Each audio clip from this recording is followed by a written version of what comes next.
ভাবুন তো, আপনি ফ্লাইটে উঠলেন, সিট বেল্ট বাঁধলেন, আর মাত্র কয়েক সেকেন্ড পরেই পাইলট বলল, ওয়েলকাম টু ইয়ার ডেস্টিনেশন। হ্যাঁ, আপনি ভুল শুনেননি, ঠিকই শুনেছেন।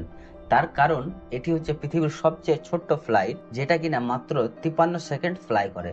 আর এই ফ্লাইটটা চলে স্কটল্যান্ডের দুইটা ছোট্ট দ্বীপের মাঝে, ওয়েস্ট্রে আর পাপা ওয়েস্ট্রে। এই দুই দ্বীপের দূরত্ব মাত্র 1.7 মাইল, মানে চাইলে আপনি পায়ে হেঁটে যেতে পারবেন। তাহলে প্রশ্ন আসে, এত ছোট ফ্লাইট কিন্তু তারা ব্রিজ বানায় না কেন? উত্তরটা অবাক করার মতো। কারণ এই দুই দ্বীপের মাঝে সমুদ্রের নিচে আছে অত্যন্ত গভীর স্রোত, প্রবল বাতাস আর বিপজ্জনক ঢেউ। এখানে ব্রিজ বানাতে গেলে খরচ হতো কোটি কোটি পাউন্ড, আর ব্যবহার করত মাত্র কয়েকশো মানুষ। তার কারণ পাপা ওয়েস্টে দ্বীপে মানুষ আছে মাত্র 80 থেকে 90 জন, আর ওয়েস্ট্রেতে প্রায় 600 জন। এই ফ্লাইটে যায় ডাক্তার, শিক্ষক, পোস্টম্যান, এমনকি অনেক বাচ্চারাও এই ফ্লাইটে চড়ে স্কুল যায়। ভাবতে পারেন, স্কুল যাওয়ার জন্য ফ্লাইট, মাত্র সেটা কিনা 53 সেকেন্ডের জন্য। এই ফ্লাইটটা চালায় লঙ্গানিয়ার, আর তারা বলে এটা ছোট্ট ফ্লাইট, কিন্তু পৃথিবীর সবচেয়ে সুন্দর যাত্রা।